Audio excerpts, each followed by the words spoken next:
युवराज, John Taylor Taylor effect कुछ नहीं होता। पहली बात तो जॉन टेलर इफेक्ट होता है, ठीक है। और दूसरी बात ये कि जॉन टेलर इफेक्ट आपका एडवांस का टॉपिक है, तो अभी हमें उसकी कोई ज़रूरत नहीं है, तो मैं अभी उस पर कोई बात नहीं करूंगा, ठीक है। मेंस के बाद में उस पर बात होगी जॉन टेलर डिस्टॉर्शन पे, क्योंकि उसका ना ही मेंस से कुछ लिंक है और ना ही उसका क्या बोलते हैं सीबीएसई से कुछ लिंक है। तो अभी हाल फिलहाल में जॉन टेलर डिस्टॉर्शन की कोई बात नहीं करूंगा मैं, ठीक है। तो अभी पहले हम इसी को कवर करेंगे। तो ये यहाँ पर क्या बोलते हैं लिखा हुआ है, अब जरा देखो यहाँ पर क्या होगा। तो एग्जाम्पल यहाँ पर CO NH3 thrice Cl3, option number A, ठीक है। और दूसरा ऑप्शन नंबर बी है CO NH3 whole twice En twice 3 positive. Option C wait wait wait, एक छोटी सी गलती, क्वेश्चन कुछ और दे दिया, ऑप्शन कुछ और लिख दिया है बी से। तो ये है EnNH3 whole twice Cl2 positive, ठीक है। एक ये बात हो गई। और दूसरा आपके सामने आ गया यहाँ पर CO En थ्राइस पॉजिटिव, और डी आपके सामने यहाँ पर आ जाएगा CO En twice Cl2 positive, ठीक है। चलो भाई, बताओ इनमें से कौन सा ऐसा आइसोमर है जो आपका क्या बोलते हैं ऑप्टिकल आइसोमेरिज्म शो नहीं करेगा, ठीक है। ये बताओ जल्दी से मुझे, फटाफट से आंसर दो। ऑप्टिकल आइसोमेरिज्म शो नहीं करेगा, ये शायद गलत आंसर है, क्लियरली गलत आंसर है, ये तो मतलब ही नहीं बनता होने का। युवराज सही आंसर है। तो ये आपका क्या बोलते हैं सही आंसर है बिल्कुल। और बाकी बच्चे भी ट्राई करो जरा फटाफट से और बताओ मुझे क्या करेक्ट आंसर होगा, ठीक है। और कोशिश करूंगा 10-12 क्वेश्चन तो मिनिमम करवा दूं। टारगेट तो 15 तक का है, लेकिन वो डिपेंड करेगा कि आप लोग कितनी जल्दी जल्दी आंसर करते हो और मैं कितनी जल्दी जल्दी उसको एक्सप्लेन कर पाता हूँ। तो फटाफट से करो, फिर जरा आगे बढ़ते हैं। मुबाशिर रॉन्ग आंसर, जल्दी बताओ बच्चों। तो ये भी गलत आंसर है जो आपने दिया। बताओ भाई करेक्ट आंसर क्या होगा इसका।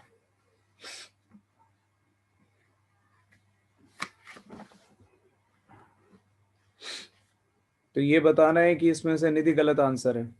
तो भैया मैं ही बता देता हूँ, इतना काफी है। ये कहता है कि इनमें से कौन सा ऑप्टिकल आइसोमेरिज्म शो नहीं करेगा, ठीक है। तो ये जितने भी बच्चे सी कह रहे हैं, पहले तो जरा इनको बता दूं कि ये कंपाउंड 100% ऑप्टिकल आइसोमेरिज्म शो करेगा, ठीक है। ये कंपाउंड 100% ऑप्टिकल आइसोमेरिज्म में जाएगा ही जाएगा, ठीक है। 3 फॉर्म बनती है, सिस ट्रांस एंड मीजो, याद करो, ठीक है। अब जरा इसकी बात करते हैं। यहां पर भी सिस ट्रांस पॉसिबल है, और अगर सिस ट्रांस पॉसिबल है तो ये भी आपको ऑप्टिकली एक्टिव होगा, तो ये भी ऑप्टिकल आइसोमेरिज्म शो करेगा, ठीक है। ये भी गया। और सिमिलरली ये वाला जो एग्जांपल है ये भी शो करेगा, लेकिन यहां पर आपका ज्योमेट्रिकल आइसोमेरिज्म बनेगा, ऑप्टिकल नहीं बनेगा। ये आपको याद है फेशियल और मेरिडोनियल, ये सिर्फ वो शो करता है, ठीक है। Ma3B3 मॉलिक्यूल क्या करता है, Ma3B3 टाइप का अगर मॉलिक्यूल होगा तो फैक एंड मरी तो शो करता है। तो भाई इसने कर दिया, ठीक है। इन क्वेश्चंस को करने का फायदा तब है जब कुछ रिवाइज करके आओगे, ऐसे बस क्वेश्चन सॉल्व करने के लिए बैठे हो तो मजा नहीं आएगा। साथ में रिवीजन भी जरूरी थी। खैर, ये क्वेश्चन नंबर 1 हो गया। और जैसे मैंने बोला मेंस 15 का क्वेश्चन है ये, सॉरी मेंस 13 का क्वेश्चन है। तो अब मैं आगे जा रहा हूं अगले क्वेश्चन पे, ये जरा करो, ठीक है। एक ऑक्टाहेड्रल कॉम्प्लेक्स है, ऑक्टाहेड्रल कॉम्प्लेक्स इज गिवन, ठीक है।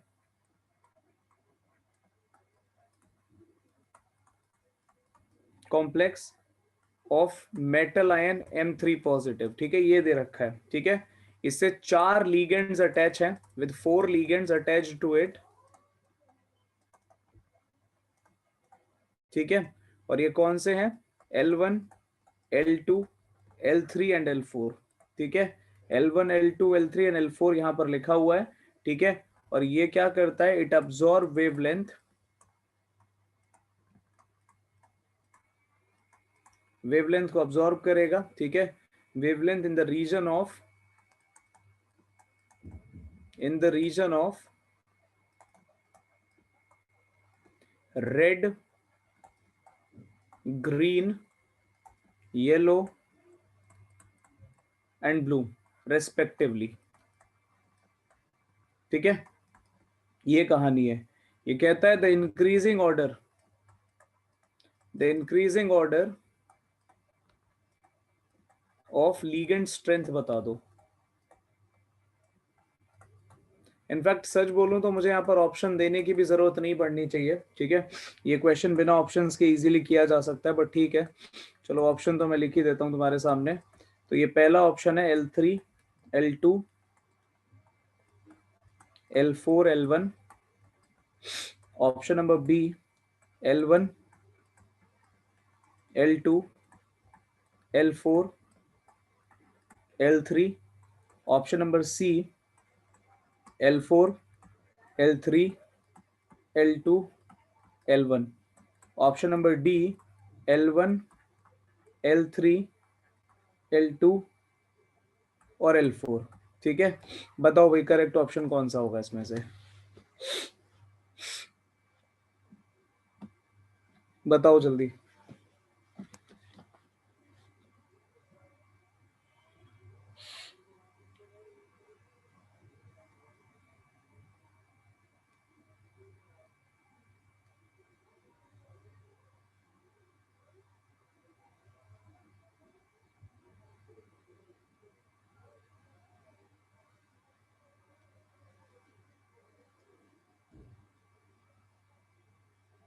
ठीक है, एक का आंसर सी है, दूसरे का डी है, और एक बच्चे ने और आंसर किया है यहाँ पर बी।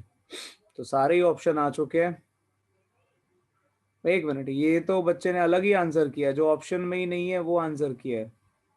ठीक है, तो बी सी डी सारे ही आंसर आप लोगों ने चूज कर लिए हैं। अब जरा देख लेते हैं क्या होगा यहाँ पर, क्या आंसर बनेगा, जरा इसको देख लेते हैं। पहली बात तो ये कि आप सबको एक चीज पढ़ाई जा चुकी है, ठीक है, शायद आपको ये बात पता हो, ठीक है, और जिन्हें नहीं पता वो जरा ध्यान से सुन लेंगे, ठीक है, साथ ही साथ टॉपिक कवर होता चलेगा, तो ध्यान से सुनना भाई जरा, ठीक है। ये आपका T2G है, ठीक है, और यहाँ पर आपका EG है, ठीक है। आप सबको इतना तो पता है कि स्प्लिटिंग होती है डी ऑर्बिटल की, ठीक है, इसमें तो कम से कम डाउट नहीं होगा कि डी ऑर्बिटल स्प्लिट होता है, ठीक है। और ये इसके बीच में आपका CFSE हो गया, ठीक है, डेल्टा O जिसको हम कहते हैं, क्योंकि जो कॉम्प्लेक्स है वो क्योंकि ऑक्टाहेड्रल टाइप है, तो हम क्या करेंगे यहाँ पर, हम इसमें यहाँ पर भाई इसको यूज करेंगे, ठीक है, ये एक बात हो गई। दूसरी बात ये कि जब आप इस काम को कर रहे हो, ठीक है, तो आपको ये भी याद होगा कि आपको पढ़ाया जा चुका, और जिन्हें नहीं पता वो जरा ध्यान रखेंगे, delta O is directly proportional to the strength of ligand, ठीक है, स्ट्रेंथ ऑफ लीगेंड, ठीक है, and delta is basically nothing but CFSE, ठीक है, तो स्ट्रेंथ ऑफ लीगेंड पे डायरेक्ट डिपेंड करता है, ठीक है, ये एक बात हो गई। और ये CFSE कैसे बढ़ेगा भाई, जितना ज्यादा क्या बोलते हैं एनर्जी को, जितना ज्यादा एनर्जी को एक लीगेंड अब्सॉर्ब करेगा, ये गैप उतना ज्यादा बढ़ जाता है, ठीक है।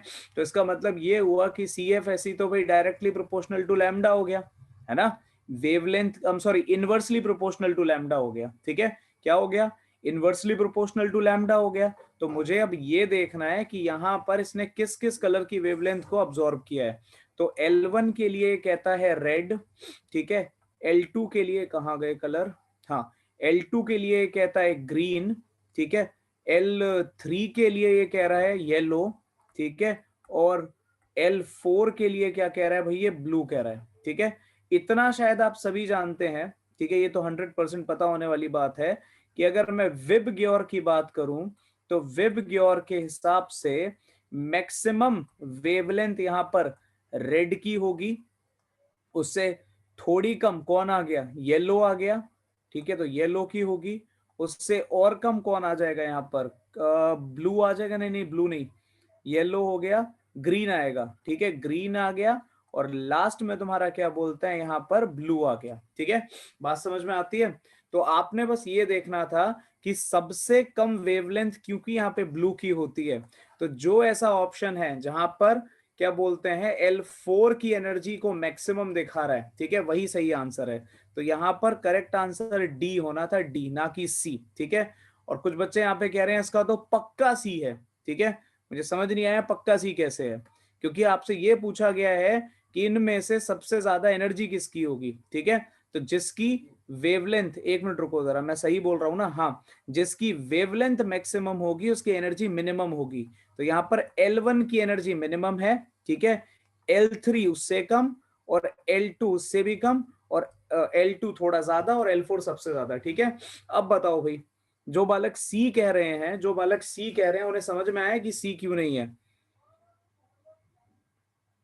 तो जितना ज्यादा क्या बोलते हैं एनर्जी होगी, जितना ज्यादा क्या बोलते हैं वेवलेंथ होगी, उतनी ही कम एनर्जी होगी, ठीक है। और जितनी कम एनर्जी होगी, ठीक है, उतना ही कम ये गैप होगा, उतना ही कम क्या होगा, ये गैप होगा, ठीक है। और जितना कम गैप होता है उतना ही वीक लीगेंड होता है, ठीक है। फिर से सुन लो, जितनी ज्यादा क्या बोलते हैं वेवलेंथ, ठीक है, यहां मैंने इनफैक्ट लिख भी दिया है, जितनी ज्यादा वेवलेंथ लिख, ठीक है, वेवलेंथ बढ़ाओगे तो एनर्जी कम होगी, और अगर एनर्जी कम होगी तो क्या होगा, CFSE, CFSE, ठीक है, ये तुम्हारा डिक्रीज करेगा। CFSE डिक्रीज करने का मतलब है डेल्टा ओ डिक्रीज कर गया, और अगर ये डिक्रीज कर गया तो लीगेंड की स्ट्रेंथ डिक्रीजेस, ठीक है, स्ट्रेंथ ऑफ लीगेंड डिक्रीजेस, ठीक है, ये कहानी है। तो बस इस बेसिस पे लगाना था और कुछ भी नहीं करना था। तो यहां पर क्योंकि L1 के केस में मैक्सिमम वेवलेंथ है, तो इसका मतलब मिनिमम एनर्जी है, ठीक है। तो जहां पर L1 की एनर्जी मिनिमम है वो ऑप्शन हो सकते थे, तो या तो बी हो सकता था या डी हो सकता था, ठीक है। अब क्या देखना है भाई, उसके बाद में चेक कर लो L4 L3, इन दोनों में ही तो कंपटीशन रह गया कि या तो लास्ट में L3 या L4। तो L3 येलो, ठीक है, विबग्योर के हिसाब से येलो की वेवलेंथ ज्यादा होती है, और क्या बोलते हैं ब्लू की वेवलेंथ थोड़ी कम होती है, तो इसका मतलब L4 की एनर्जी ज्यादा हो गई, काम हुआ खत्म। चलो,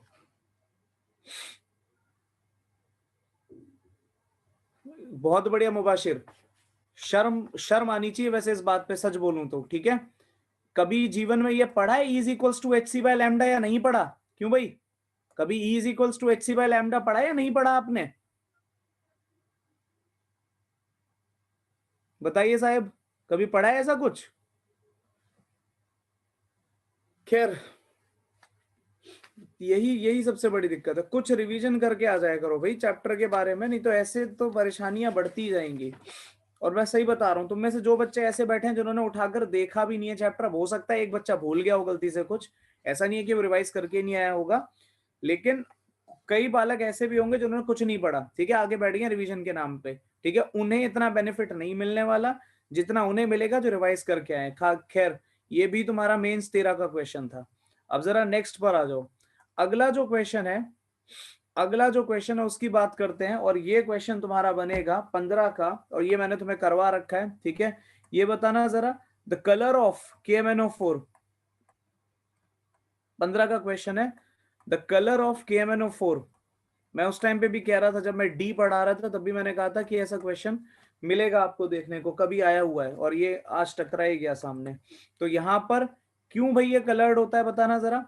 पहला लिखा हुआ है ligand to metal charge transfer, CT बोले तो चार्ज ट्रांसफर, ठीक है।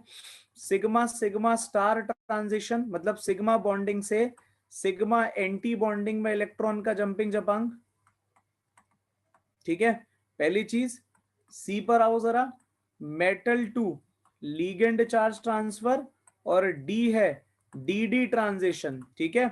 अब ये तुम्हारे पास सारे ऑप्शन गिवन है, ठीक है। अब यहां पर क्या लगता है बच्चों को, देखते ही, ठीक है, एक मिनट एक मिनट, मैंने रोहन, मैंने ऐसा कुछ नहीं कहा था कि मैं पहले थोड़ा टॉपिक रिवाइज कराऊंगा, मैंने ये कहा था कि मैं क्वेश्चन के साथ में टॉपिक एक्सप्लेन करूंगा, ठीक है। मुझे बेटा बहुत अच्छे से याद है मैं क्या कहता हूँ, मैंने ऐसा कुछ नहीं कहा था कि मैं पहले थोड़ा टॉपिक रिवाइज कराऊंगा उसके बाद में क्वेश्चन कराऊंगा, बिल्कुल नहीं। मैंने ये बोला था आपको कि पहले, नहीं मैंने ऐसा कुछ नहीं बोला था कल भी, मैंने ये बोला था कि पहले मैं आपको क्या बोलते हैं टॉपिक, क्वेश्चन के थ्रू कंसेप्ट एक्सप्लेन करूंगा, ये मैंने कल भी कहा था।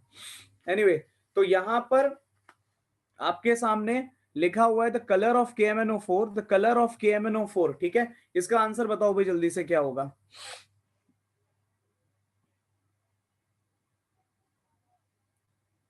और आप सबको एक रिक्वेस्ट है, ठीक है, आपके पास ये सारे के सारे लेक्चर YouTube पर जो आपका प्लेलिस्ट है उसमें रिकॉर्डेड पड़े हुए हैं, ठीक है। तो बिना टाइम वेस्ट किए, ठीक है, अपना टाइम यूटिलाइज करो, ठीक है, और उन लेक्चर्स को देखना शुरू कर दो, ठीक है।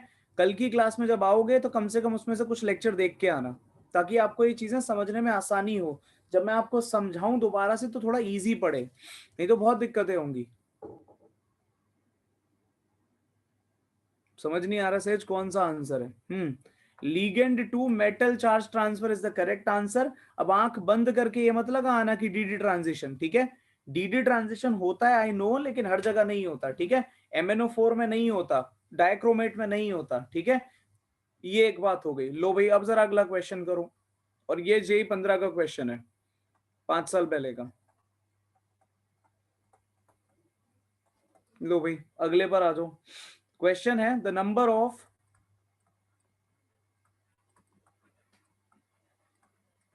ज्योमेट्रिकल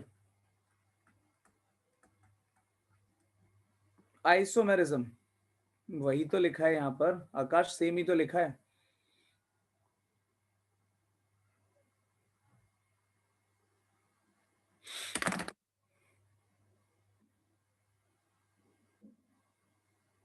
ठीक है, मैं अभी तो मोहित इस बहस में नहीं पढ़ना चाहता, अभी मैं इस बहस में नहीं पढ़ना चाहता कि मैंने क्या कहा है, क्योंकि क्लास का बहुत टाइम वेस्ट होगा, ठीक है? लेकिन मैं आज के क्लास के एंड में जरूर चेक करूंगा, ठीक है? और आप प्लीज कल की क्लास जरूर अटेंड करना, ठीक है? जो भी नेक्स्ट क्लास होगी, कि मैंने क्या कहा था उस टाइम पे, उस क्लिप को भी मैं काट कर ले आऊंगा। तुम में से कोई बच्चा मेरे से पूछ रहा था बार बार, तब मैंने ये कहा था कि मैं क्वेश्चन के थ्रू कंसेप्ट रिवाइज कराऊंगा। मैंने बिल्कुल ये नहीं कहा था, क्या बोलते हैं, कि मैं पहले पूरा रिवाइज कराऊंगा फिर क्वेश्चन कराऊंगा, क्योंकि मैंने बोला था उसमें टाइम बहुत खराब होता है, ठीक है? तो आई गेस आप अगर थोड़ा सा रिकॉर्डिंग को देखेंगे दोबारा से अपना टाइम खराब करके तो बेटर रहेगा, ठीक है? और बाकी आपके लिए, आपका मुंह बंद करने के लिए मैं दोबारा से रिकॉर्डिंग देख लूंगा।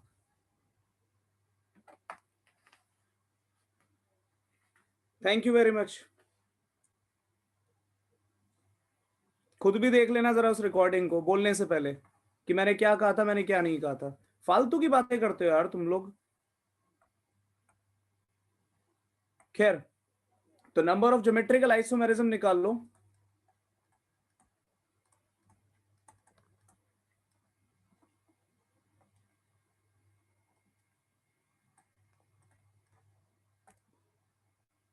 The number of geometrical isomers that can exist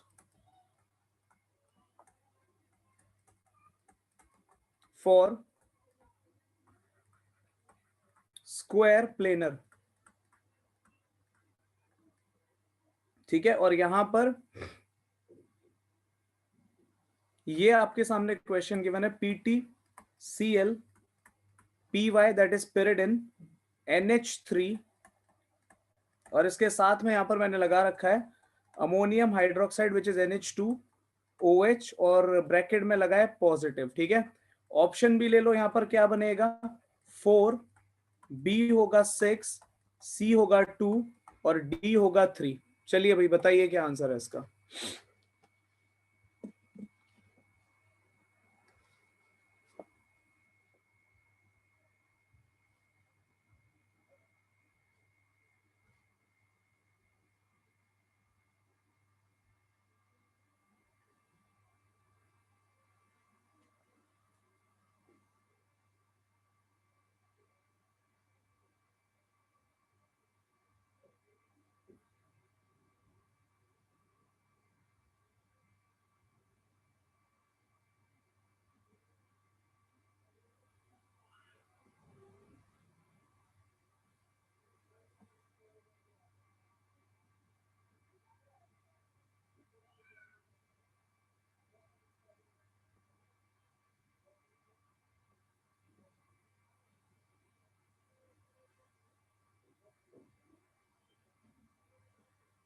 अगर पॉसिबल है किसी बच्चे के पास तो एक छोटा सा काम कर देना जरा, क्योंकि मैं इस 12th के ग्रुप में नहीं हूं, तो मुझे जरा सेंड कर देना वो, उसका लिंक मुझे एक बच्चे ने किया था पहले, वो लिंक चल नहीं रहा है, तो किसी के पास हो तो मुझे सेंड कर देना। खैर, अब यहाँ पर जिनको ये आइसोमेरिज्म का पार्ट क्लियर नहीं है वो जरा एक ध्यान से बात सुन लेंगे, ठीक है?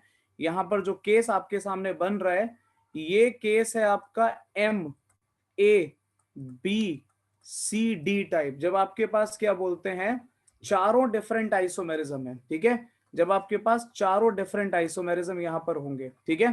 तो इस केस में क्या होगा, ये आपने यहाँ पर इसको लगाया M, ठीक है? ये इधर मार्क कर दिया, इधर मार्क कर दिया, ये मैंने यहां पर मार्क किया ए, बी, सी और डी, ठीक है। तो यहां पर क्या पॉसिबिलिटी है, जो बच्चे आप में से बोल रहे हैं 3 उनका सही आंसर है, यहां पर उनका सही आंसर है 3 इज द करेक्ट आंसर। तो यहां पर क्या होगा, आपने अगर देखो मेनली ये कुछ kind of A permutation combination की तरह चलता है, ठीक है।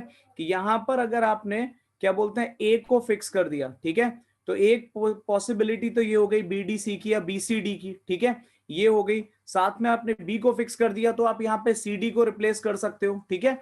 तो अल्टीमेटली यहाँ पे टोटल आपको कितने मिलेंगे भाई, ये 3 मिलेंगे, ठीक है। ये एक बात हो गई, सही आंसर है। अब जरा अगले क्वेश्चन पे मैं जा रहा हूं और इसका आंसर करो। बाय द वे ये भी मेंस 15 का क्वेश्चन था,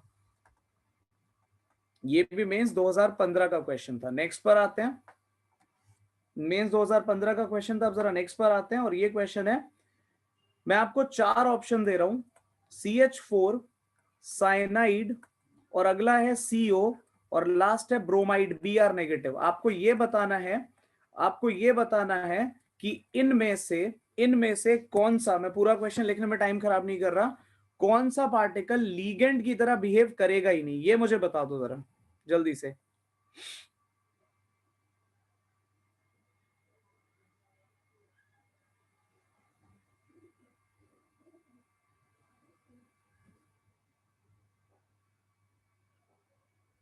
लीगेंड के बारे में आप सबने पढ़ा है, इतना तो आप लोगों को पता होगा वो क्या होता है लीगेंड। तो जल्दी से बताओ कि भाई यहां पर कौन सा लीगेंड की तरह बिहेव ही नहीं करेगा। बहुत बढ़िया राघव, सही आंसर है।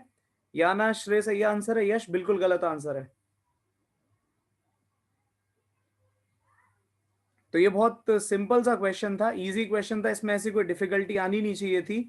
आप सबको ये बताया गया है कि generally, not always but generally, जो आपके न्यूक्लियोफाइल्स होते हैं, जो आपके न्यूक्लियोफाइल्स होते हैं, मतलब जो इलेक्ट्रॉन रिच होते हैं, ठीक है, ऐसे कंपाउंड्स को हम क्या कहते हैं, लीगेंड कहते हैं। जिनके ऊपर टेंडेंसी है लोन पेयर को डोनेट करने की, ठीक है, जिनके ऊपर टेंडेंसी है लोन पेयर को डोनेट करने की, तो ऑब्वियसली ये तीनों ही इनफैक्ट आपके इलेक्ट्रॉन रिच होते हैं, ठीक है। ये तीनों ही आपके इलेक्ट्रॉन रिच हैं। CH4 एक अकेला ऐसा है जिस पर no lone pair is present, ठीक है, जिस पर कोई भी लोन पेयर प्रेजेंट नहीं होता, ठीक है। और अगर इस पर लोन पेयर प्रेजेंट नहीं है, ठीक है, तो इसका मतलब क्या है कि ये आपका लीगेंड की तरह बिहेव नहीं कर सकता, ठीक है। तो ये एक और क्वेश्चन हो गया। नेक्स्ट क्वेश्चन पर आते हैं जरा, ठीक है, ये एक और क्वेश्चन हो गया। नेक्स्ट पे मैं जा रहा हूं। क्वेश्चन है which of the following complex ions has electron, लिख देता हूं पूरा मैं, which of the following complex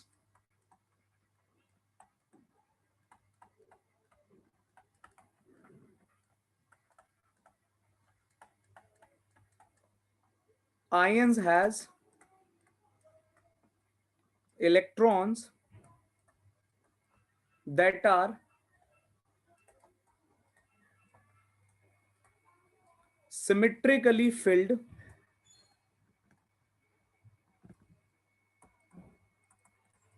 in both T2G and Eg orbital।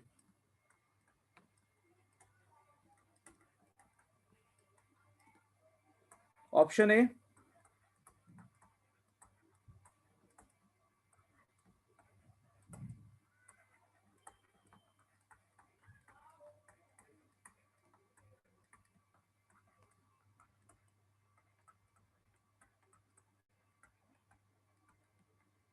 सी,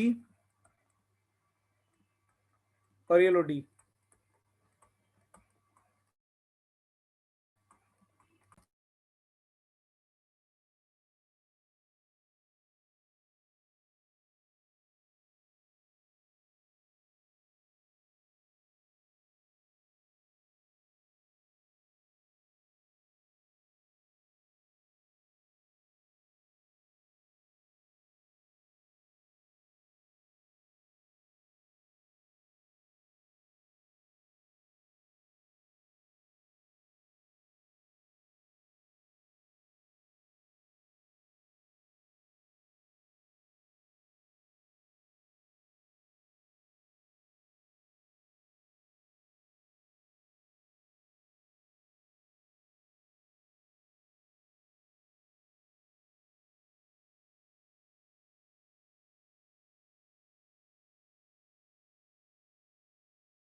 खैर, तो देखते हैं भाई, यहाँ पर कहाँ गया पेन। पहली बात तो जितने भी बच्चों ने बी आंसर किया है उनका आंसर पूरे तरीके से गलत है, ठीक है, क्योंकि पहले आपको यहाँ पर ये भी देखना पड़ेगा कि आप लिगेंड कौन सा यूज कर रहे हो, ठीक है। ये जो आपका साइनाइड होता है, आप सबको पता है ये स्ट्रॉन्ग फील्ड लिगेंड है, और अगर स्ट्रॉन्ग फील्ड लिगेंड होगा तो ये बताना भाई बी जो बच्चे बोल रहे हैं उसमें सिमेट्रिक फिलिंग कैसी हो जाएगी। Mn2+ अगर आप लिख रहे हो तो Mn2+ D5 हुआ, और अगर ये D5 है, अगर ये D5 है तो जरा देखना इसको, यहां पर जो आप 5 इलेक्ट्रॉन फिल करोगे, ये 1 2 3 4 और 5, क्या ऐसे फिल नहीं करोगे, बताना जरा मुझे। अब जरा आगे चलते हैं, यहाँ पर आयरन 3+ पर आ जाओ। आयरन 3+ भी आपका D5 है, लेकिन यहां पर जो आपका F है, फ्लोराइड है, वो एक वीक फील्ड लिगेंड है, और इसके वीक फील्ड लिगेंड होने की वजह से यहां पर सिमेट्रिक फिलिंग होगी। सिमेट्रिक फिलिंग का मतलब होता है या तो दोनों हाफ फील्ड या दोनों फुली फील्ड, ठीक है, कुछ ऐसा है। तो जितने बच्चों ने सी आंसर किया है वो करेक्ट है, ठीक है। ये एक और क्वेश्चन हो गया। अब इसके बाद में आगे जा रहा हूं मैं, और अगला क्वेश्चन आंसर करो फटाफट से। क्वेश्चन है the pair having, next question आपका निकल कर आता है, the pair having the same magnetic moment.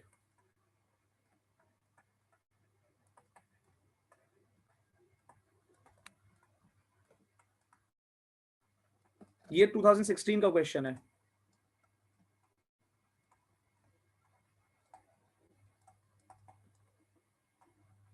Shreyas C answer था उसका, सी मैंने मार्क किया था। ऑप्शन है तुम्हारे पास में।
आकाश बिल्कुल नहीं, कोई एटॉमिक नंबर नहीं दूंगा मैं, बिना एटॉमिक नंबर के अपने आप ट्राई करना है। एटॉमिक नंबर जैसा मैंने पहले कहा था जरूरत नहीं है, आपको इलेक्ट्रॉनिक कॉन्फ़िगरेशन याद होना चाहिए, करो जल्दी से।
ठीक है भाई, देखते हैं जरा यहाँ पर कि क्या आंसर आएगा।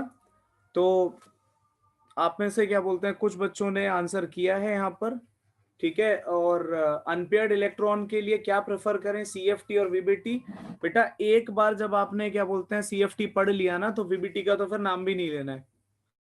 एक तो ये बात हो गई, ठीक है, क्योंकि आप और दूसरी बात श्रेय, थोड़ा क्वेश्चन भी गलत सा ही है, ठीक है। वो इसलिए क्योंकि अगर आप लीगेंड्स को देखोगे तो सारे के सारे वीक फील्ड लीगेंड है, ठीक है, समझ में आया। और अगर वीक फील्ड लीगेंड है फिर तो मतलब ही नहीं बनता, ठीक है। तो देखो अब क्या होगा यहाँ पर, अगर मैं इसको चेक करता हूं, तो पहले तो मैं सबका ऑक्सीडेशन स्टेट निकाल लेता हूं। कोबाल्ट यहाँ पे +2 में है, एक मिनट, ये थोड़ी सी गड़बड़, आयरन ब्रैकेट के अंदर है, +2, क्रोमियम +2, कोबाल्ट +2, क्रोमियम अगेन +2, मेरे ख्याल से 3 ही यहाँ पर है, उन्हीं के पॉसिबल कॉम्बिनेशन दे रखे हैं। मैग्नीज +2, क्रोमियम +2, आयरन 3+, ठीक है। एक मिनट, कुछ ऑप्शन में गड़बड़ लग रही है मुझे। पहला वाला, ये वाला मैंने गलती की है, ये +2 है, ठीक है। चलो अब देखते हैं जरा यहाँ पर क्या होगा। तो पहली बात तो वाटर और क्लोराइड के अलावा कोई तीसरा लीगेंड यहाँ यूज नहीं हुआ, और दोनों के दोनों वीक लीगेंड होते हैं, ठीक है ना। तो कोबाल्ट 28 इसका नंबर होता है, ठीक है, 28 इसका नंबर होता है, ये आप सबको पता है, ठीक है। तो मैं जरा तीनों को फटाफट से कैलकुलेट करके देख लेता हूं। तो ये क्या बनेगा, 3d8 बनेगा, और 3d8 का मतलब क्या है,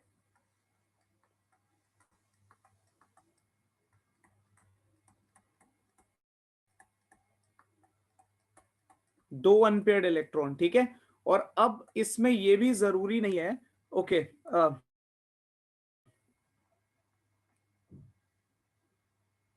ये थोड़ा सा मैंने गड़बड़ कर दी, निकल का लिख दिया, ठीक है। तो यहाँ पर एक और आपको बात याद रखनी है सभी को, ठीक है, कि ये बिल्कुल भी जरूरी नहीं है, ये बिल्कुल भी जरूरी नहीं है कि आप क्या बोलते हैं सबका मैग्नेटिक मोमेंट कैलकुलेट करोगे, आपने सिर्फ अनपेयर्ड इलेक्ट्रॉन कैलकुलेट करना है, ठीक है। तो एग्जाम में आपको ये बात याद रखनी है कि आपको अपना टाइम सेव करना है, तो मैग्नेटिक मोमेंट कैलकुलेट करने मत बैठ जाना अगर ऐसा क्वेश्चन आता है तो, ठीक है। तो इसमें अगर चेक करेंगे तो कितने अनपेयर्ड इलेक्ट्रॉन है भाई, 3 अनपेयर्ड इलेक्ट्रॉन है, ठीक है। ये एक बात हो गई। उसके बाद में अगला आ जाओ, आयरन 2+, 26 है ना, तो आयरन 2+ पर आ जाओ। आयरन 2+ क्या होता है भाई, आपका 3d6 बनेगा। तो अगर ये 3d6 बनेगा तो इसमें क्या निकल कर आएगा, मेरे ख्याल से 4 अनपेयर्ड इलेक्ट्रॉन निकल कर आएंगे। अगला क्या बचा, मैग्नीज, ठीक है। मैग्नीज कितना आ गया यहां पर, क्या दिख रहा है, हम्म हम्म हम्म हम्म, हम्म। मुझे कुछ गड़बड़ लग रही है ऑप्शन में, मैंने क्या करा है ये, तो आयरन 2+ में है, ऑप्शन सही लिखे हैं, COCl4, ठीक है, आयरन H2O6, ठीक है, CrH2O6, ठीक है, COCl4 2 नेगेटिव, ठीक है, okay, CrH2O6 2 positive, FeH2O6 2 positive, ठीक है, MnH2O6 2 positive and CrH2O6 2 positive. चलो भाई ठीक है। तो जरा अच्छा क्रोमियम भी है, मैंने क्रोमियम पे ध्यान नहीं दिया, क्रोमियम भी है यहाँ पर, ओके। तो मैग्नीज 2+, ठीक है, ये 3d5 आएगा, इसमें 5 इलेक्ट्रॉन आएंगे। अब कौन बचा, क्रोमियम। तो क्रोमियम कितना है, 24, क्रोमियम 2+, तो ये क्या बनेगा, ये भी आपका 3d4 बनेगा। और 3d4 का क्या मतलब है, 4 अनपेयर्ड इलेक्ट्रॉन, तो जहां पर आयरन 2+ और क्रोमियम 2+ है वही सही आंसर है। तो ये सी हमारा सही आंसर हो गया, ठीक है ना। तो आई गेस ये सबको क्लियर हो गया, इसमें किसी को परेशानी नहीं है। अब मैं नेक्स्ट पे जा रहा हूं, नेक्स्ट क्वेश्चन, इस पर आओ जरा। नेक्स्ट क्या है आपका, विच one of the following complex,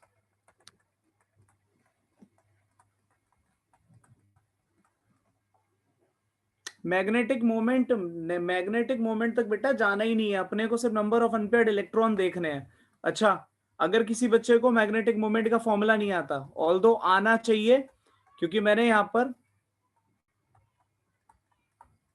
ये आपको पहले भी मैं पढ़ा चुका हूं, ठीक है, ये लो। चलो नेक्स्ट पर आओ, लास्ट वाले का आंसर क्या है, ये मार्क तो किया, C, which one of the following complex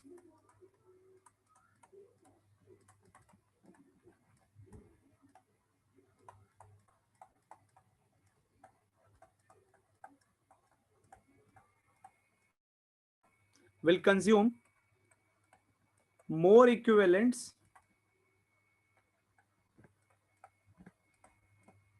of aqueous solution of AgNO3। ठीक है, ऑप्शन देखो।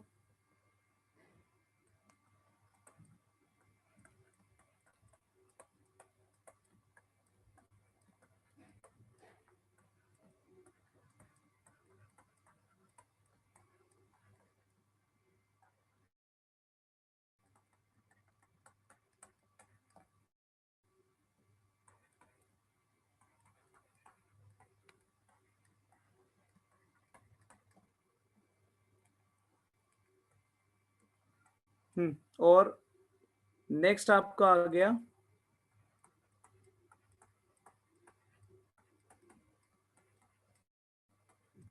ये लो, बताओ आंसर बताओ।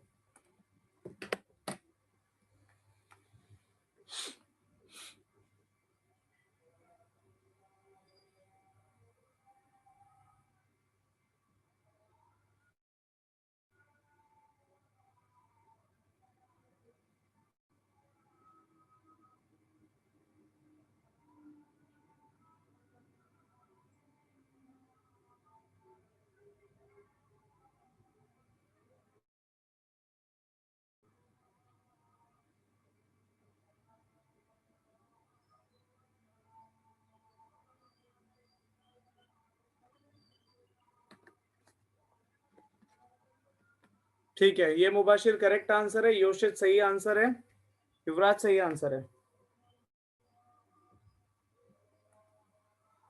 तो यहां पर ऑब्वियसली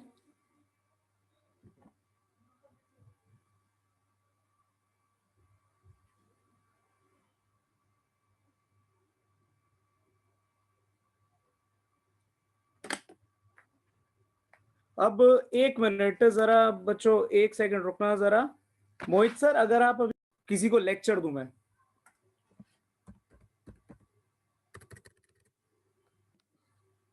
एनीवे तो यहां से आगे बढ़ते हैं और जरा इस क्वेश्चन की बात करते हैं। तो पहले क्वेश्चन में बिल्कुल क्लियर है कि अगर आप इसका रिएक्शन करोगे और आपको ये कोऑर्डिनेशन में पढ़ाया जा चुका होगा, और अब इस क्वेश्चन को मैं इतना पुराना भी नहीं बोलूंगा, 2016 का क्वेश्चन है, ठीक है।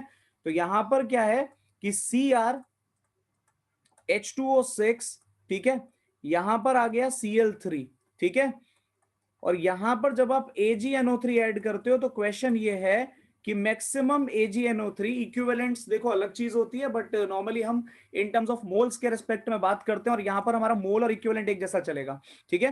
तो यहां पर क्या है, यहां पर क्या है, इस केस में जब आप इसको रिएक्ट करोगे तो यहां पर क्योंकि ये Cl3, अब कोई बच्चा ऐसा जिसको ये ना पता हो वो भी जरा ध्यान से सुन ले, इन स्क्वायर ब्रैकेट्स के बाहर बैठा हुआ है, बोले तो आयनाइजेशन, आयनाइजेशन स्फीयर में बैठा है, ठीक है।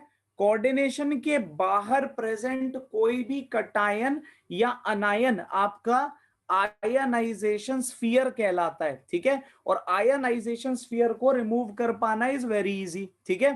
तो यहां पर क्या होगा, जब आप इसको रिएक्ट कराओगे तो ये आपको 3 मोल्स AgCl बनाकर देगा। इसका मतलब मैक्सिमम मोल्स अगर कहीं पर यहां पर AgNO3 के लगने वाले हैं तो वो नो डाउट वो A में लगेंगे, और अगर मैं पूछूं उसके बाद में तो ऑब्वियसली D में लगेंगे, और ऊपर 2 में तो रिएक्ट ही नहीं करेगा क्योंकि आयनाइजेशन स्फीयर में मेटल बैठा हुआ है, तो मतलब ही नहीं बनता, ठीक है। ये एक बात हो गई।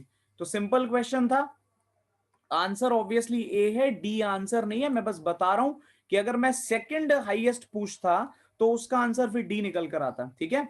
ये भाई एक और बात हो गई। अब जरा आगे बढ़ते हैं और यहां से नेक्स्ट पे चलते हैं, नेक्स्ट पे चलते हैं, ठीक है। और अब हम बात करेंगे क्वेश्चन नंबर 78 की, ठीक है। तो क्वेश्चन नंबर 78 ध्यान से सुनना, बड़ा क्वेश्चन है, और तुम्हें क्या करना है, करेक्ट ट्रेंड को आइडेंटिफाई करना है, आइडेंटिफाई द करेक्ट ट्रेंड, ठीक है। इसको देखो जरा, ये क्या है, del note of CrH2O6 2 positive, यहां पर आएगा लेस देन MO मोलिब्डेनम, ठीक है, H2O6 2 positive and del O of titanium H2O6 3 positive Ti H2O6 ये B। यहां पर क्या है, अब मैं ऑप्शन पूरा दोबारा से रिपीट नहीं कर रहा हूं क्योंकि टाइम खराब होगा। ये कुछ ऐसा दे रखा है और इधर लिखा हुआ है, हाँ यहाँ पे थोड़ा सा उल्टा हो गया है। नहीं नहीं नहीं नहीं, यहाँ पर भी वही कॉम्प्लेक्स है, बस एरो बदल गया है, ठीक है, एरो बदल गया है। तो होपफुली आप समझ रहे हो इसका मतलब क्या है, ठीक है। आगे आ जाओ सी पर।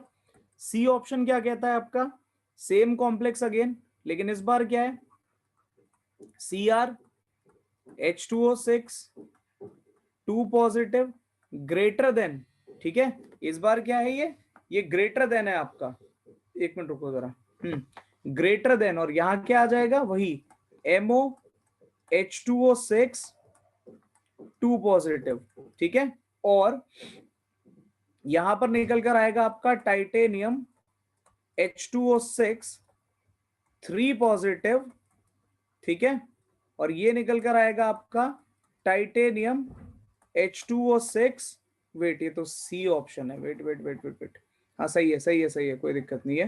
तो ये आपका आ जाएगा टाइटेनियम H2O6 2 पॉजिटिव, ठीक है, ये एक बात हो गई। अब जरा डी ऑप्शन पर आ जाओ। डी Cr H2O6 2 प्लस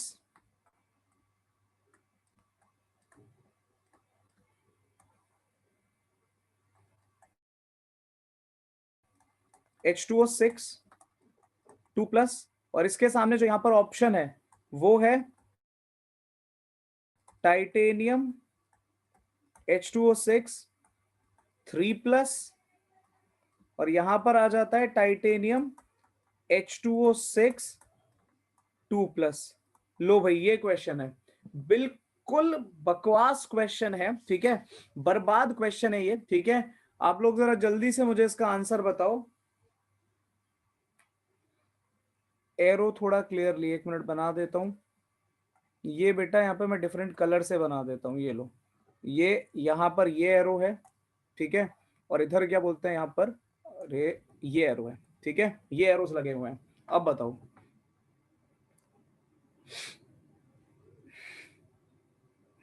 इस बार सही है बिल्कुल मुबाशिर, इस बार आंसर 100% करेक्ट है, कोई गड़बड़ नहीं है। तो ऑब्वियसली इसका आंसर क्या है, B is the correct answer.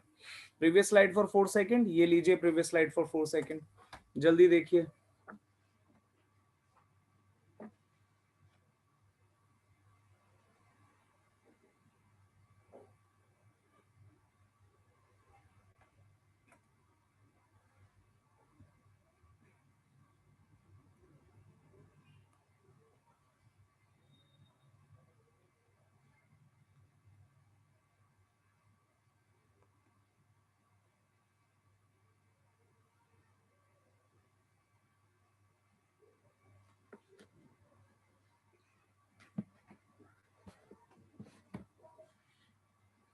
ऐसे क्वेश्चन बेटा एनसीईआरटी में होंगे कहाँ से, ये ऐसे क्वेश्चन एनसीईआरटी में कहाँ से आएंगे, क्योंकि ये आपका मेंस का क्वेश्चन है, ठीक है।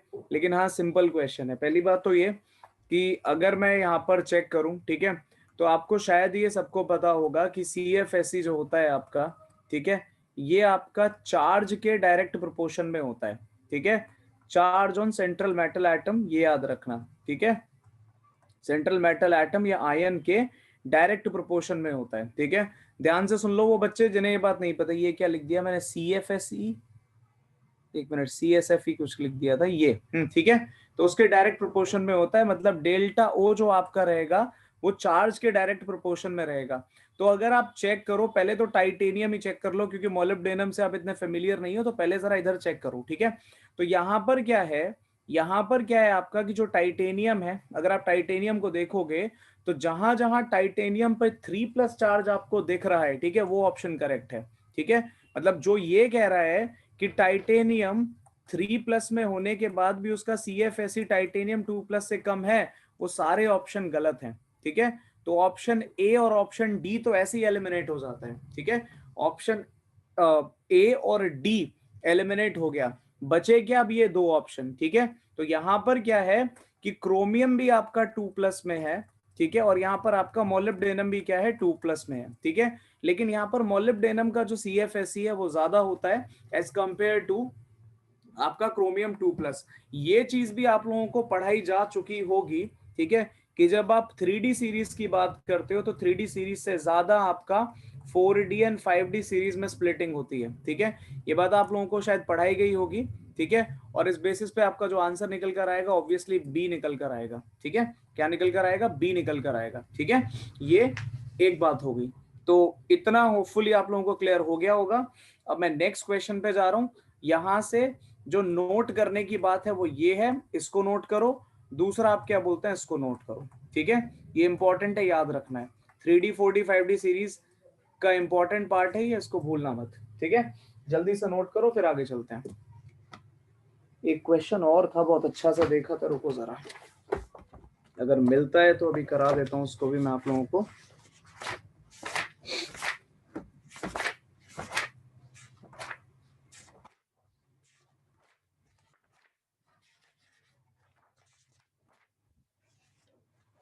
अच्छा रुको, खाली मत बैठो, पहले मैं क्वेश्चन दे दूं, उसके बाद में मैं ढूंढूंगा वो क्वेश्चन। एक बहुत अच्छा सा क्वेश्चन था।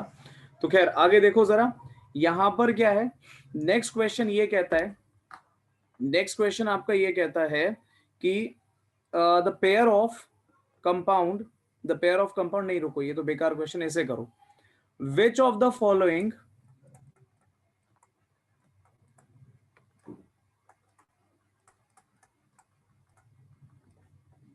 is an example of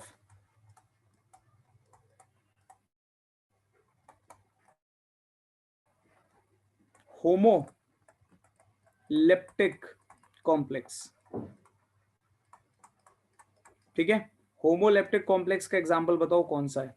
और ये ऑप्शंस हैं आपके पास में, CO, cobalt, NH3 5Cl, bracket के बाहर Cl2, CO, NH3 6, Cl3, platinum, NH3 whole twice, Cl2, और लास्ट में कोबाल्ट, NH3 4, Cl2। तो A, B, C and D। ठीक है, ये आपके सामने ऑप्शन लिखे हुए, और बहुत बढ़िया बहुत बढ़िया।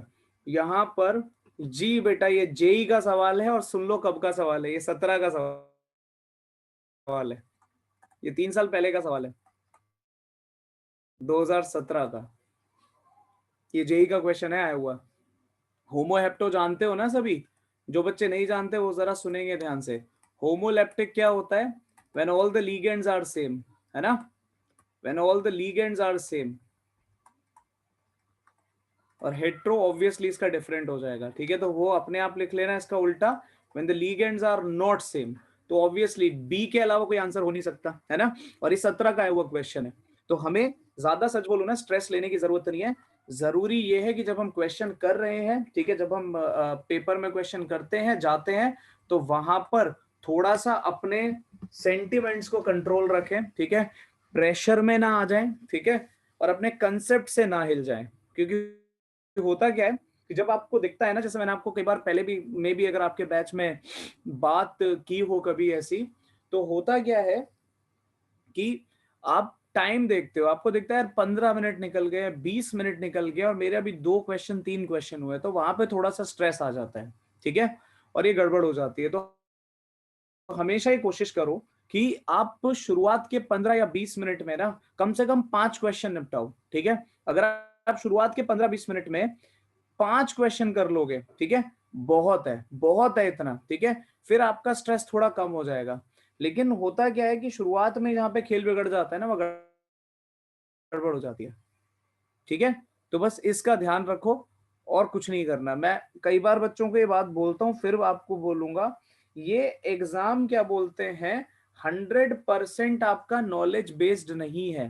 जितने भी इस तरीके के एग्जाम है, जेई और NEET, I am not saying कि नॉलेज पे काम करना बंद कर दो, लेकिन आपको कुछ 30-40% काम करना पड़ेगा प्रेशर हैंडलिंग पर, ठीक है, कि एग्जाम में जाकर आप कैसे रिएक्ट करते हो। क्योंकि वो क्या बोलते हैं, जो चीजें होती है ना, कि कंप्यूटर स्क्रीन पे जाके बैठ गए सामने और उसके बाद में लाइफ में कभी कंप्यूटर पे एग्जाम नहीं दिया है तो दिक्कत होगी। जैसे मैं कुछ चीजों के बहुत ज्यादा अगेंस्ट रहता हूँ, ठीक है, कि जैसे आप लोगों को मे बी मैं श्योर नहीं हूँ, लेकिन कुछ इंस्टीट्यूट्स में ऐसा है, I am not sure about our institute, लेकिन कुछ ऐसा होता है कि भाई आपको एक विंडो दे दी कि सुबह 11 बजे से लेकर 5 बजे तक, शाम तक, जब आपका मन करे एग्जाम दे दो, ठीक है, ऐसा कुछ आपको बता दिया, ठीक है। तो आप भी क्या करेंगे, सुबह 11 बजे एग्जाम देकर, ठीक है, 11 बजे छोड़ो 3 बजे देंगे, ठीक है, 4 बजे देंगे, 2 बजे देंगे, ये सबसे बड़ी गड़बड़ है। आपको एक रिजिड टाइमिंग देनी चाहिए कि इसमें ही देना है टेस्ट, ठीक है, दोगे तो इसी में दोगे, नहीं तो नहीं दोगे टेस्ट, ठीक है। उसका रीजन मैं आपको बताता हूँ, ठीक है। होता क्या है कि आपको शुरुआत से आदत पड़ी हुई है, ज्यादा टाइम नहीं लूंगा, बस 2 मिनट में अपनी बात खत्म करके आगे बढ़ रहा हूं। आपको क्या बोलते हैं, ये आदत पड़ी हुई है, जैसे मान लो मैं अपनी अगर बात करूं तो मुझे आदत पड़ी है कि भाई मैं सुबह 12 बजे उठता हूं, मान लो 12 बजे उठता हूं मैं, ठीक है, और फिर अपने काम शुरू करता हूं, ठीक है। अब मेरा किसी दिन एग्जाम सुबह 9 बजे हो गया, मैं क्या करूंगा, 9 बजे सेंटर पे पहुंचने के लिए कम से कम 7 बजे, 7:30 या 6:30 बजे तो उठूंगा, समझ रहे हो। अब क्या है, मुझे आदत ही नहीं है, मेरा ब्रेन प्रिपेयर ही नहीं है, मैंने अभी कभी अपने ब्रेन को इस तरीके से ट्रेन ही नहीं किया कि भाई वो सुबह 9 बजे जाकर किसी एग्जाम में बढ़िया काम करे। बात समझ में आ रही है मैं क्या कहना चाह रहा हूं। और ये बहुत बड़ा फैक्टर है जिसकी वजह से बच्चों के एग्जाम खराब होते हैं, ठीक है। तो कम से कम कुछ नहीं तो 2 हफ्ते पहले तो पता चल जाता है ना आप लोगों को, आपको कम से कम 2 हफ्ते पहले ये बात पता चल जाती है कि आपका एग्जाम कहां हो रहा है और किस टाइम में हो रहा है, ठीक है ना। ये तो आपको 2 हफ्ते पहले पता चलेगा। तो भाई बच्चों, आप लोगों ने क्या करना है कि उस 2 हफ्ते के बीच में कम से कम 5 मॉक टेस्ट देने हैं और उसी टाइम पर देने हैं जिस टाइम पर एग्जाम होगा, ठीक है। जैसे मान लो किसी बच्चे को 9 से 12 का स्लॉट मिला, तो वो कम से कम एग्जाम से पहले जो 15 दिन उसके पास है, कोई 5 टेस्ट ऐसे दे बैठकर सेम टाइम स्लॉट में, जिससे कि उसका ब्रेन प्रिपेयर हो जाए कि भाई मुझे सुबह 9 बजे उठकर सेंटर पे पहुंचकर अपना काम शुरू करना है, ठीक है। बात समझ रहे हो। और इसमें होता क्या है, देखो, ये तो एक बात हो गई ब्रेन को लेकर कि तुम्हारा दिमाग काम करे, ठीक है, तुम्हारे नंबर्स प्लस माइनस होना शुरू हो, ठीक है, ये एक बात हो गई। मैं तुम्हें एक रियल स्टोरी बता रहा हूँ, ठीक है। मेरा एक फ्रेंड था, एक एग्जाम होता है, एक एग्जाम होता है, क्या बोलते हैं, कुछ बैंक पीओ करके एक एग्जाम होता है, ठीक है। उसमें उसको क्या बोलते हैं, वही सुबह उठने की आदत नहीं है, कुछ नहीं है, वो 11 11:30 बजे उठता था। मेरे ख्याल से जितना मुझे पता है कि शायद 1 घंटे का कुछ एग्जाम होता है इनका, प्री प्री करके कोई एग्जाम होता है बैंक पीओ का, मुझे नॉलेज नहीं है इतनी ज्यादा, ठीक है। उसने अपने 35 मिनट्स, उस 1 घंटे के एग्जाम में 35 मिनट्स उसने वॉशरूम में खराब किए, ठीक है।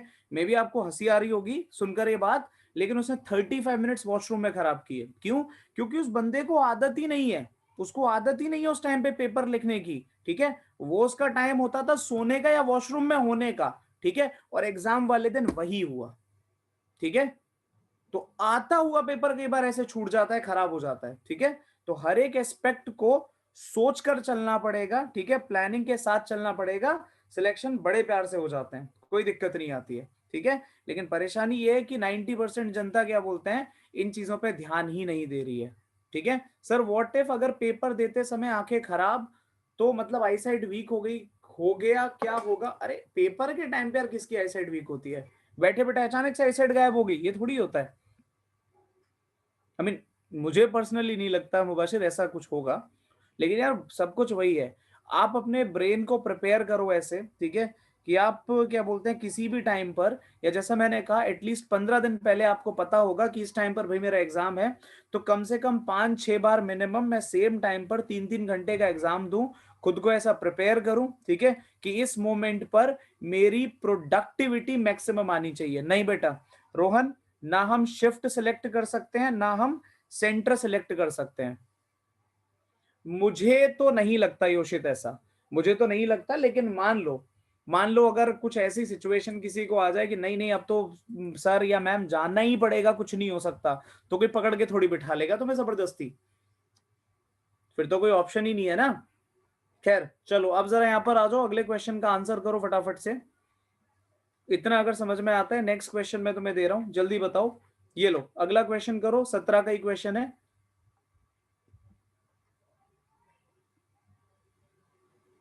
ऑन ट्रीटमेंट ऑफ 100 ml, बेटा कुछ भी हो आप नहीं चेंज कर सकते।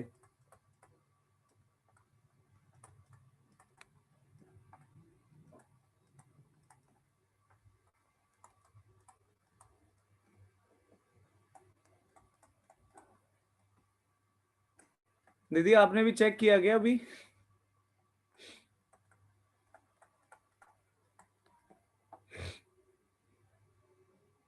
वही तो प्रखर मैं बोल रहा हूं, हमें बेटा जिस चीज की आदत ही नहीं है, एक दिन में कुछ नहीं होता। आप लोगों को खुद को तैयार करना पड़ेगा एग्जाम से पहले। क्या बोलते हैं, आयंस आर, एक मिनट रुको पहले क्वेश्चन लिख दूं, आर प्रेसिपिटेटेड।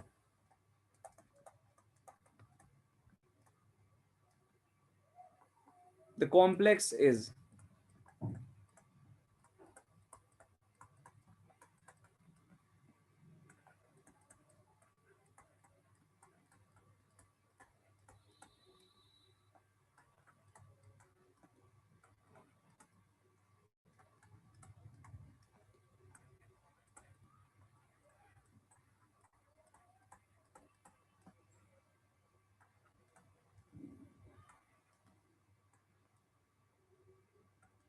पूरे ऑप्शन सुन तो लिए होते हो राज।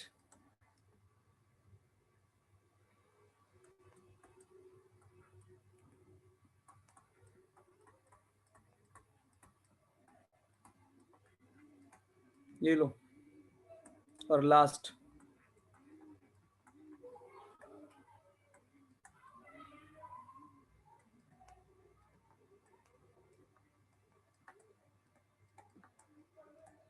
सत्रह का क्वेश्चन,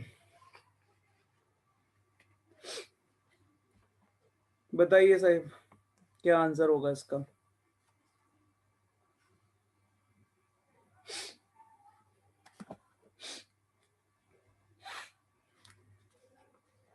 क्वेश्चन ध्यान से सुनो, वो पढ़ो उसको, वो मैक्सिमम नहीं कह रहा है, वो मैक्सिमम नहीं कह रहा है आपसे, वो ये कह रहा है कि भाई ये बता दो कि इतने आयन प्रेसिपिटेट हुए हैं, ठीक है, तो कौन सा सही ऑप्शन होगा।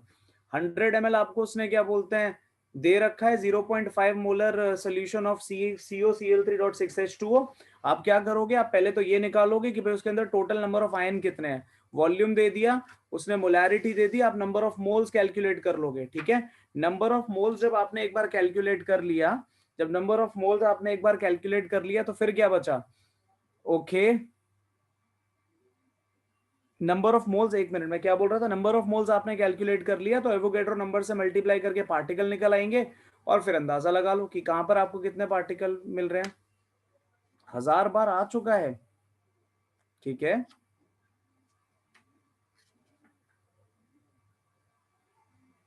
व्हाट इफ आई से आंसर ए है इसका? अगर मैं ये बोलूं कि इसका आंसर ए है, तो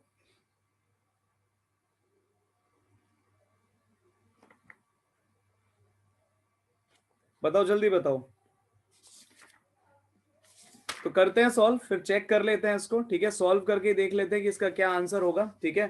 तो आप कह रहे हो कि गलत है, ठीक है, मैं इसको सॉल्व करता हूं जरा, फिर देखते हैं।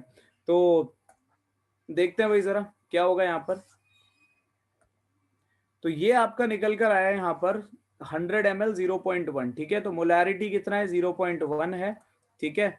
और आपको पता है कि भाई इसको हम क्या करेंगे अब, 100 से मल्टीप्लाई कर देंगे, ठीक है, और 1000 से डिवाइड कर देंगे, है ना। कितना आंसर आ जाएगा, मेरे ख्याल से 0.01 मोलर आ रहा है आंसर, कुछ ऐसा आंसर आ रहा है ना। मैंने, हाँ, तो मैंने यहाँ से भाई अगर मैं, ओके, नंबर ऑफ मोल्स निकालने, मैंने मोलैरिटी लिख दिया।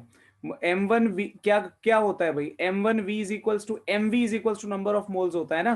तो यहाँ से अगर इसको सॉल्व करोगे, तो सॉल्व करके क्या बन रहा है 0.01 मोल्स निकल कर आ रहे हैं। ठीक है, एक ये बात हो गई।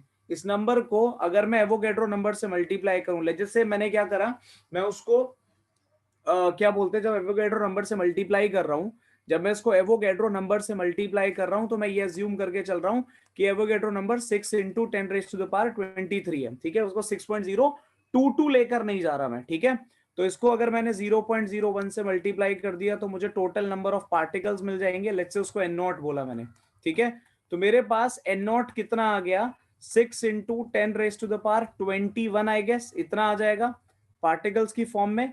ठीक है, पार्टिकल्स बोले तो मेरे पास इतने कोबाल्ट COCl3.6H2O के मॉलिक्यूल्स हैं। ठीक है, अब ये कहता है कि भाई आपने क्या करा, आपने इसमें AgNO3 ऐड करा, जिसकी वजह से आपको 1.2 इंटू 10⁻22 आयंस मिले हैं प्रेसिपिटेट होकर। ठीक है, आपको क्या मिला है, इतने आपको आयंस मिले हैं। ठीक है, तो आप ये बताओ कि इनमें से कौन सा फॉर्मूला होगा। ठीक है, तो देखते हैं भाई जरा। अब तो यहां से अगर मैं रिएक्शन कराता हूं, ठीक है, ये आपके सामने एन नॉट लिखा हुआ है, तो पहले वाले केस से अगर मैं आपका रिएक्शन करा दूं इससे, ठीक है, तो यहां पर क्या होगा, जब आप AgNO3 ऐड करोगे तो ये आपको क्या देगा, ये एक तो आपको क्या बोलते हैं यहां पर देगा पॉजिटिव, ये बना के देगा नेगेटिव। ठीक है, आयन कितने हो गए, आयन डबल हो गए।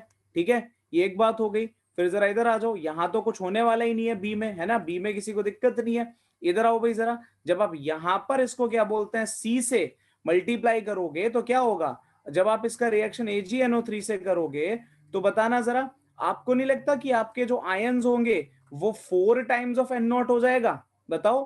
क्योंकि जब ये डिसोशिएट होगा तो यहां पर प्लस और यहां पर माइनस, तो 3 तो मिल रहे हैं क्लोराइड, ठीक है, और एक मिल रहा है मेरे को ये, तो भाई क्या हुआ, आयन तो 4 टाइम हो गए ना। अब जरा लास्ट में आ जाओ, लास्ट वाले केस में क्या है, जब आप इसका रिएक्शन AgNO3 से करोगे तो आपको नहीं लगता कि यहां पर ये एक प्लस और माइनस बोले तो दो क्लोराइड और एक ये कॉम्प्लेक्स आयन, तो ये 3 टाइम्स ऑफ N0 हो जाएगा। लेकिन अगर आप ए केस की बात कर रहे हो तो ए केस में क्या ये सिर्फ 2 टाइम नहीं होगा, बताना जरा। और मुझे पावर में कुछ गड़बड़ लग रही है, या तो मैंने कैलकुलेशन में गड़बड़ की है, क्योंकि पावर 22 आनी चाहिए थी। ठीक है, और यहां पर जो पावर मैं लिख रहा हूं, अच्छा सही तो है, सही है।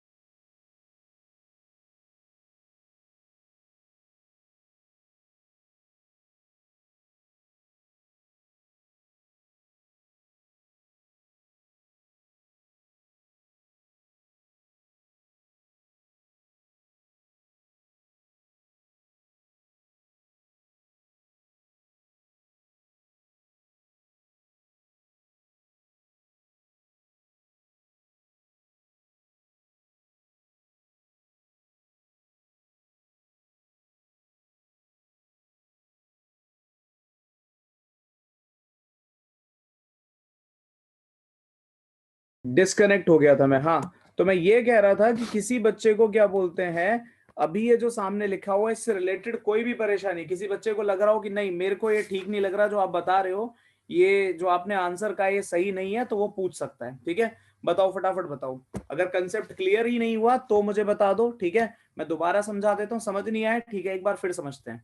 देखो यहां पर मैंने क्या करा, एक छोटा सा एग्जांपल दे रहा हूं मैं। ठीक है, मेरे पास 100 मॉलिक्यूल्स ऑफ, ध्यान से सुनना बच्चों, मेरे पास 100 मॉलिक्यूल्स ऑफ H2SO4 है। ठीक है, मेरे पास 100 मॉलिक्यूल्स ऑफ HCl है। इन दोनों का डिसोसिएशन हुआ, इन दोनों का डिसोसिएशन हुआ, यहां पर क्या बनेगा आपका 2H प्लस और एक सल्फेट। डिसोसिएशन तो ऐसे ही होता है ना, यहां क्या मिलेगा, एक H प्लस एक क्लोराइड। मुझे ये बता दो कि नंबर ऑफ आयंस, ध्यान से सुनना बच्चों, ए सही है बेटा, ए सही है युवराज। मुझे ये बताओ यहां पर जरा, आप लोग इन दोनों में से H2SO4 से कितने आयन बने होंगे और आपका HCl से कितने आयन बने होंगे, ये बताओ जरा मुझे आप लोग। पहले इतना आंसर करो, जिन्हें समझ नहीं आया वो सिर्फ इतना बता दें मुझे। क्या बोल रहे हो, पागल हो गए हो, 100 मॉलिक्यूल है, 300 आयन बनेंगे, 300, तीन थोड़ी बनेंगे, 300 आयंस बनेंगे। और यहां कितना बनेगा, 200 आयन बनेगा। बोलो जल्दी हाँ या ना। ठीक है, ये समझ में आया। अब जरा ऑप्शन देखना क्या है पीछे। पहला ऑप्शन है आपका, पहला ऑप्शन है आपका CrH2O4, ठीक है, Cl2.Cl, ठीक है, वाटर आयनाइज नहीं होता उसको मैं नहीं लिख रहा हूं। इसका मेरे पास 6 × 10⁻20 भाई मतलब मॉलिक्यूल्स हैं, ठीक है, इसके इतने मॉलिक्यूल्स हैं। जरा आप लोग मुझे ये बताओ, अगर मैं इसे आयनाइज कर दूं, आयनाइज कर दूं तो टोटल आयन मेरे को कितने मिलने वाले हैं, इतना बता दो। मैं सिर्फ दो ऑप्शन लूंगा, दो ऑप्शन लूंगा, ठीक है, मुझे लगता है उसी से क्लियर हो जाएगा आपको। ये एक केस है कि टोटल मुझे कितने मिलेंगे आयंस, ये बता दो। और एक में जो आप लोग ज्यादातर बच्चे आंसर बोल रहे थे डी, एक में डी उठा लेता हूं। तो डी क्या है भाई, डी था CrH2O5, ठीक है, Cl, और यहां बाहर लिखा है Cl2। इसको भाई जरा आयनाइज कर लेते हैं, और इसके भी सेम मॉलिक्यूल्स हैं, 6 × 10⁻21 मॉलिक्यूल्स, ठीक है, ये भी सेम है। तो यहां पर जब मैं इसे डिसोशिएट करूंगा तो ये मुझे CrH2O5Cl पॉजिटिव, और यहां पर ये मेरे को बना के देगा 2Cl नेगेटिव। क्या मैं ये कह सकता हूं कि पहले केस में मुझे 2 टाइम्स ऑफ 6 × 21 आयंस मिलेंगे, बताओ भाई हाँ या ना, और दूसरे केस में मुझे 3 टाइम्स ऑफ 6 × 21 आयंस मिलेंगे। अब जरा आप ही लोग मुझे बता दो कौन सा आंसर सही होगा, बताओ। बेटा क्वेश्चन पढ़ो ध्यान से, युवराज क्वेश्चन रीड करो, लो दोबारा से रीड करो क्वेश्चन, क्या मांग रहे हो तुमसे।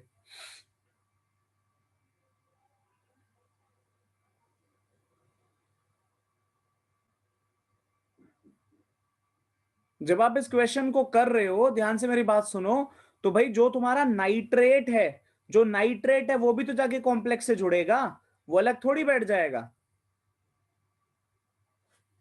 ठीक है। तो टोटल आयन की जब बात आती है तो आपको टोटल आयन के रिस्पेक्ट में इसको देखना पड़ेगा। वो तब आता है जब आप कहते हो कि मैक्सिमम नंबर ऑफ AgNO3 कहां पे कंज्यूम होगा, वो उस केस में देखते हैं हम, ठीक है।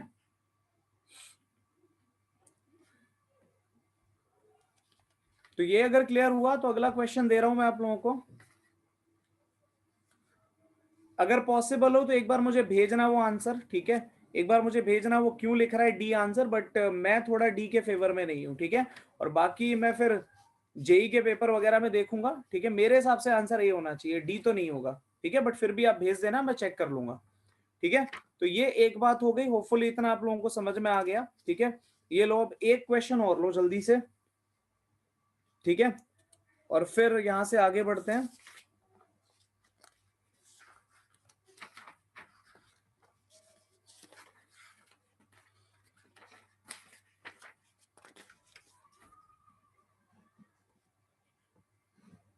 हम्म, ठीक है, ये वाला करो।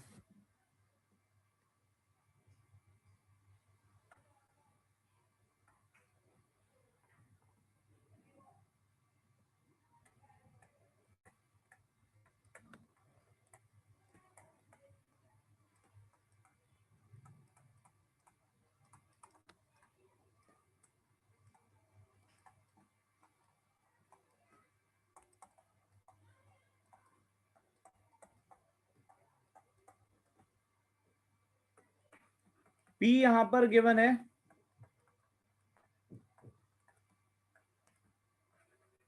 क्यू यहां पर गिवन है,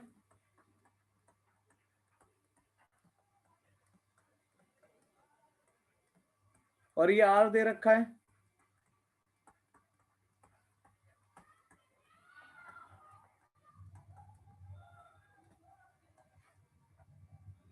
और आपसे पूछ रहा है करेक्ट ऑर्डर और off spin only magnetic moment.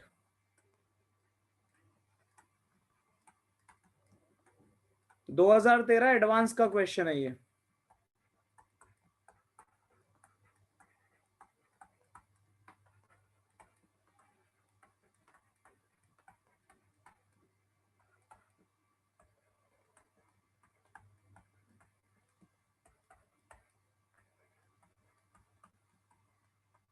लो भाई बताओ आंसर।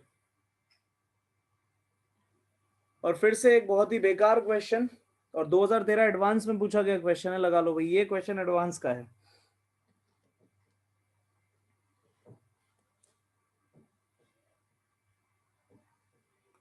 तो कुछ नहीं करना, दोबारा से वही लीगेंड्स चेक कर लो पहले, तो सारे के सारे वीक लीगेंड्स हैं, सारे के सारे वीक लीगेंड्स हैं, ठीक है ना।